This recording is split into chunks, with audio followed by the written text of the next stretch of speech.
Hello, everyone. I'm Marlene Foster and want to welcome you to Startup Building, the Foundation of Trust. Today is part one, and Sovik Dada will be joining us on part two. So today I'm going to talk to you about something that you know already a lot about, and that is being a customer. We're going to talk about customer loyalty and customer retention.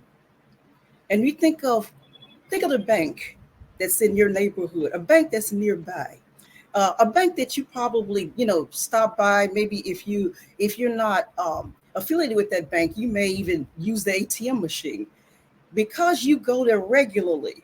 Does it mean that there's loyalty for that particular bank? If there's a gas station, does it mean that you have loyalty for that particular gas station? We're going to talk about loyalty is growth.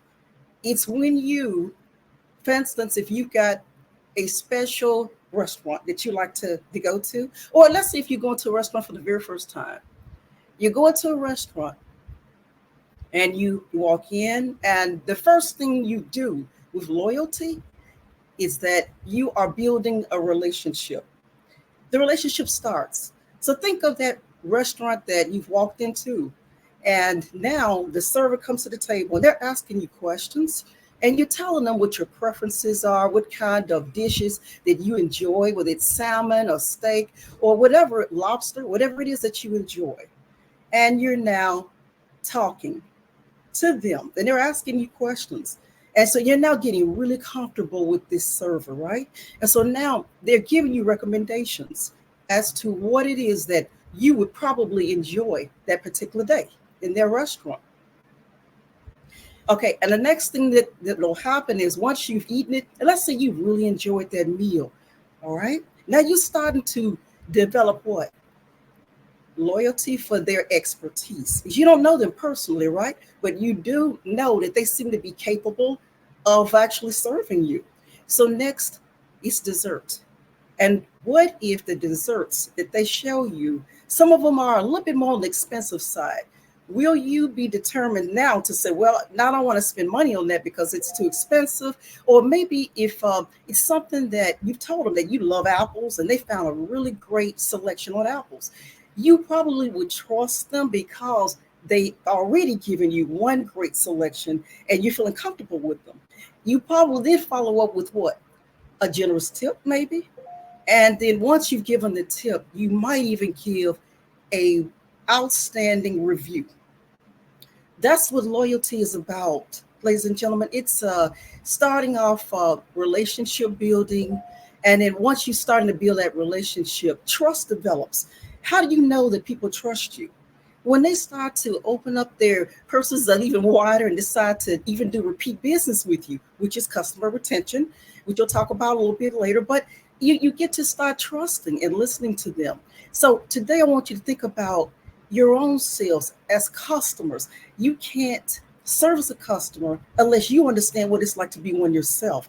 Evaluate, evaluate yourself as you go into. I don't want it to just ask you at the end today. Think about a restaurant or service that you love or a product. Go in there and wherever you go to do business, and watch and listen and observe and see how you've been treated, and ask yourself what it is you like about them. Why are you there, and what's the benefit of being there? All right. Now, when you look at customer retention, we're looking at the revenue, right? That's ongoing revenue, that's repeat business. Okay, that's when you've got a regular customer.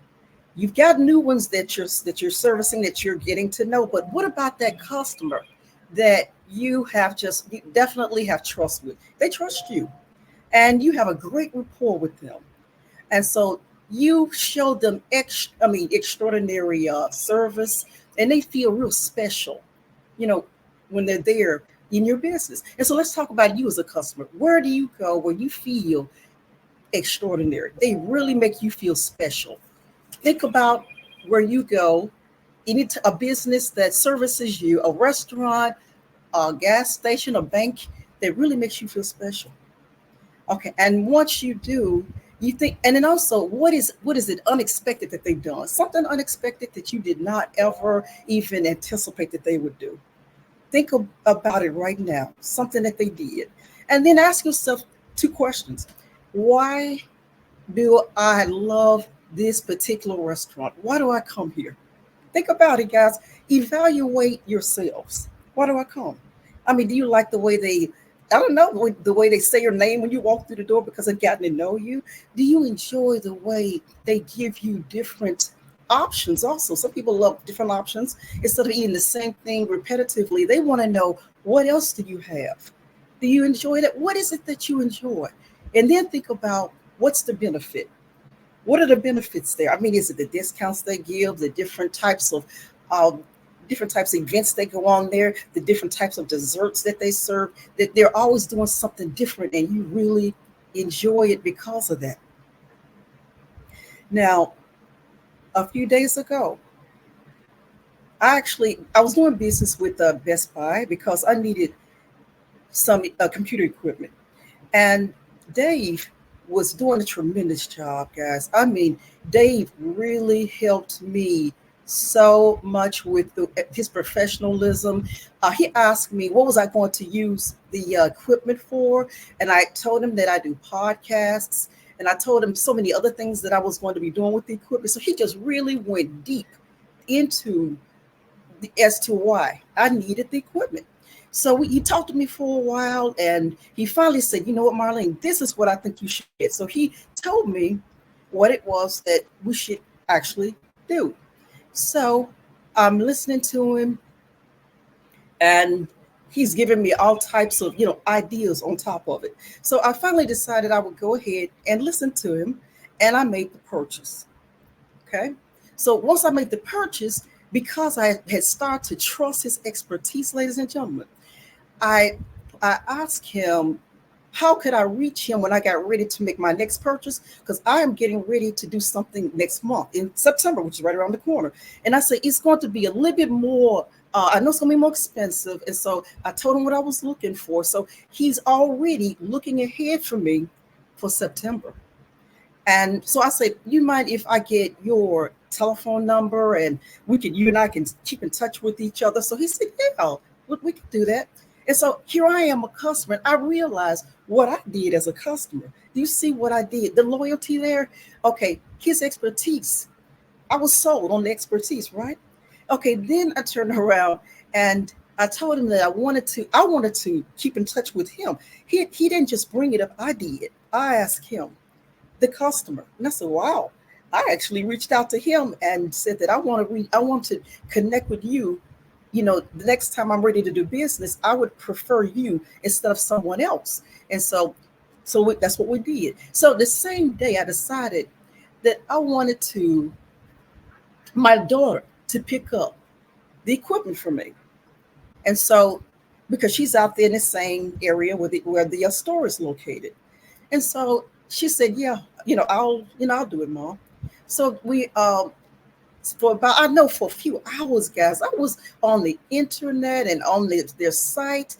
I called the store. Nobody could help me. They just kept saying, "Look, the only way that your daughter can pick up the equipment is that she would have to have a copy of your driver's license." And I said, "That's ridiculous. If she's going to drive all the way out here for a driver's license, I may as well go and pick up, the equipment myself. I may as well do it, right?" So they couldn't help me. I mean, so what I did is I sent a text today, the day before, telling him what was going on and asking what should I do. He said, "Marlene, go look at your email that was sent to you." So the email did kind of give me some direction, but I still ran into issues, and so I called again the store. So that next day, I'm talking to my daughter who's on her way going to pick up the merchandise, right?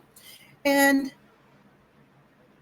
still couldn't get it set. So anyway, she said, "Send me the email that Dave told you about." So I went in and I'm looking for the email. There was a brand new email there.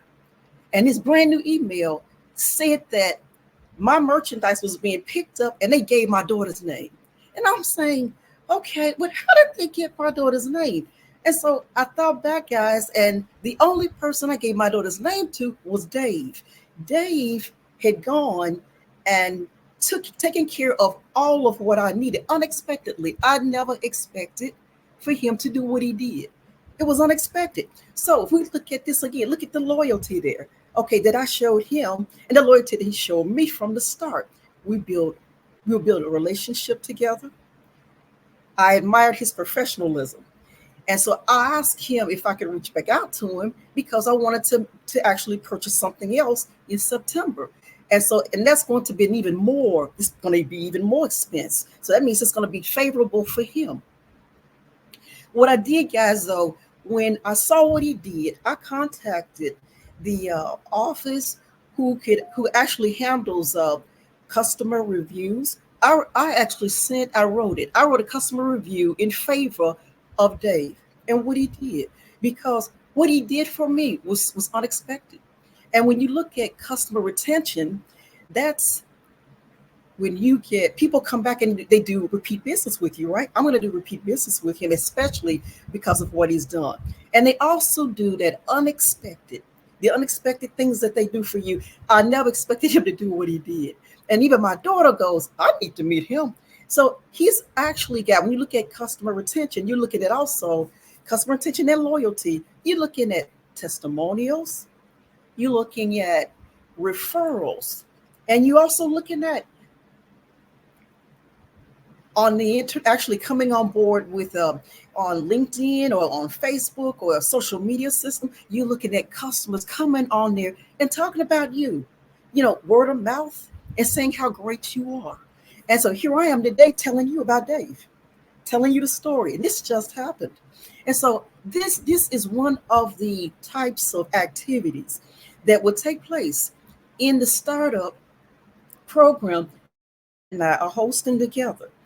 And I'm looking forward to working with startups to get them really comfortable, first of all, with themselves as customers. Because you can't service a customer if you don't know what it feels to be like you to be one. You got to first evaluate yourself. And that's what I'm looking for them to do. First of all, so one of the things they'll be doing in this program is actually looking at themselves. I'll give them an activity they're going to be doing. And this is not something they can just do behind a computer. That this is something that they can either do out in public, face to face, which I would prefer that they do. And also if they can do it virtual, that's great. They can do it face to face while you're doing it, doing business with someone. You are the customer. I want you to be the customer. That's what they'll be doing from the start in this program. And the benefit here is that they will be becoming more confident. And the sponsors that we're looking for to this program, we're looking for individuals who believe in customer awareness. In the program, you'll be supporting the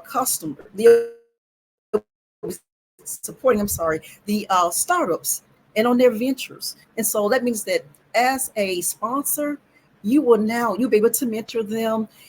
You'll actually will be there for them. And also, I'll be actually interviewing you and the startup in a podcast. So I'll do them separately. Separately, it'll be one for the startup, and then it'll be one for the sponsor. And sponsor, you will receive public relation. There'll be a PR done showing the credibility that you built by supporting community awareness. That's what I'll be doing with the sponsors. And I'd like to invite the two of you also. I'm writing two books right now. One book is what I had started on sometime last year, and that book is about myself and my experiences in the business and why I'm doing the business that I do today. The book that I've been working on recently is 500 Moments of Discomfort, and it came about from the lovely community who actually support me. I started out in January writing on a post, and I thought I would just make it a challenge of 500 stories.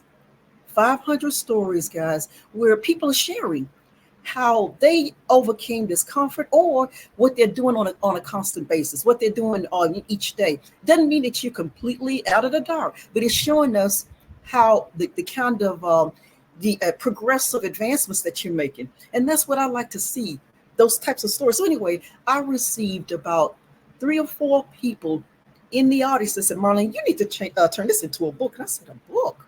And so I thought about this February, March, and in June, I was told this needs to be a book, Marlene. So here I am, guys. I'm stepping out of the comfort zone. Here I am. I'm talking to you. I'm inviting you, inviting startups, come into the program, and you will have your story in my upcoming book so that when you're out meeting customers or out introducing yourself, you'll have great visibility. And I'll also have a recording of you because you'll be doing a podcast with me. And then the sponsor, the book will also show if you, hopefully you'll also maybe submit a story of maybe something that happened to you years ago as a startup. And even as an existing business owner, what is something that you could also share in a story? A story doesn't have to be any more than one page or a page and a half. That's all I'm asking, because this is not a co-authored book. It's just stories. And I will be writing a narrative to each one of you. And that each book will be 50 stories, guys, each one of the books. I'll have a 10 series, and I would love to see you be one of them. So inside of the program, the startups and the sponsors will be a part of this 10 book series. And so I'm really looking forward to this. I'm excited. I'm getting a lot of people who are reaching out to me and asking questions about the book. And so, and would like to just, again, learn more about you. And like I say, Sovik will be joining us next time, part 2, to talk about digital marketing. And see, in my book, I talk about marketing in terms of for authors. I do some for authors, but not for just an entire small business community. And that's what Sovik will be talking with you about. So I just want to tell you that think about customers. Think about, because I even, each time I walk into a business now, I think about, why am I here? Why do I love this restaurant? Why? 'Cause there's some restaurants I love above others. And I just wanted to also tell you this. There is no perfection, right? No business has perfection. So just like I ran into some obstacles with Best Buy, didn't I? Remember? I could not get it set up for my daughter to pick up the merchandise. And so, it took me hours, guys. I went through this for hours. And I want to tell you, I actually stayed calm the first day. The second day, I was on an edge of lunacy. And at that point, that's when somehow it's as if Dave read my mind and he took care of me. He did it. I didn't ask him to do it. I just asked him, what should I do? I didn't say, would you help me with this? But he did it. And so I did. I wrote a beautiful um, testimonial on his behalf. And the company reached out to me and said, we want to meet you. It's like when you write testimonials like that, because I'm in a habit of it. And so I wrote one maybe again a few days ago because I did business with someone else, but I did this face to face. I was in a grocery store, guys. This grocery store is owned by employees. The employees decided that once the owner, I think, became ill, I don't know if he became ill or he died. This was years ago. They actually now own the store, and this store is impeccable. It's neat, it's clean. The produce looks good. You go in stores, one thing may look bad, and the other thing looks like it's about to rot to death. This store is incredible. And so every time I go in, I just notice how clean the stores are. You can get help inside of the store. If they see you wandering around looking lost, they'll even walk up to you and ask you, can we help you here? So I'm getting ready to do an article on this store, on the employees, the leadership team there, because I'm so impressed with them. And that's what my mission here is about. The book that I'm writing on the moments of discomfort, it helps the audience to see that not only their businesses who are right here, but these businesses are thinking about what it's like to be in your shoes. And that's going to make them even more focused and even more willing to consider even sitting down to have a conversation with you, because it starts with a conversation. You can establish, as you saw what I did, Dave and I did, you can establish trust when it comes to that person's expertise in the first meeting. And we did that, guys, in 15 minutes. I spoke to Dave, I would say maybe between 15 and 20 minutes. And he impressed me so much until he didn't ask me for, can you follow up with me? I said to him, can I follow up with you? And so, but I just want to say that think about, if you want to come be a part of this program, think about a nonprofit that you'd also like to bring, because in the book, I will be making donations to nonprofit inside of this book. So that's the benefit here. It's about giving. And so all of us are giving in this series of 10 books. Okay, I'll be there. Getting the book together, getting things published, doing the podcast, and also being there in terms of the donate. I'm looking forward to giving the donations, and I'm looking forward to also seeing those nonprofits start to generate and receive more funding. So come, if you will, and support as a sponsor. Support the startups on their venture. Give them maybe something that we didn't have. Let's help them. And startups, if you know of someone who could sponsor you, if you're a startup and you're listening to me today, or if you decide you want to invest in yourselves, let me know. If you decide you want to invest in yourself, reach out to me, let me know. And looking forward again to seeing all of you. And if you have questions that you would like to, speak with me about, then I am here and we'll look forward to speaking with you about them. Okay, so like I said, part two will be coming up. Sovik will be on that, and I will actually be there with him. And I've got some questions that I'd like to ask while I'm there with Sovik. So he'll be speaking to you, but it'll be sort of almost like a little bit of a recap of a little bit what we talked about today about the program itself. And if you got questions for me, if you'd like to share them right now, you can. Or if you want to place the question in the comment section, or if you'd like to reach out to me, I'm really looking forward again to hear from you. And I'd like to by asking you a question too. The question is this: discomfort arouses blank. For instance, okay, I'd like for you, if you would, in the comment section, whether you're watching a replay of this or you're watching right now, discomfort arouses humanity. Discomfort arouses trust. What do you see discomfort arousing for you? I'd like for you to give me one or even three words. And I have an idea of something I'm going to be doing with this. Give me one or three words that complete the sentence. Discomfort arouses what in your life? Think about you as a customer. Think about the patience that we all should have as customers, because there is no perfection in life. Think about it. Think about all of what you would expect as a customer. And now, and I want you, because discomfort is not a bad thing. It has so many that hear me, they see me writing posts and I do videos about it. Discomfort's not bad. And discomfort can feel like that, because, and I just want to end here by telling you that, and some of you already know, that I lost, at the start of this year, I lost a granddaughter. I have a 3-year-old granddaughter, but I had one that was born in November of last year. And this year in January, my granddaughter died.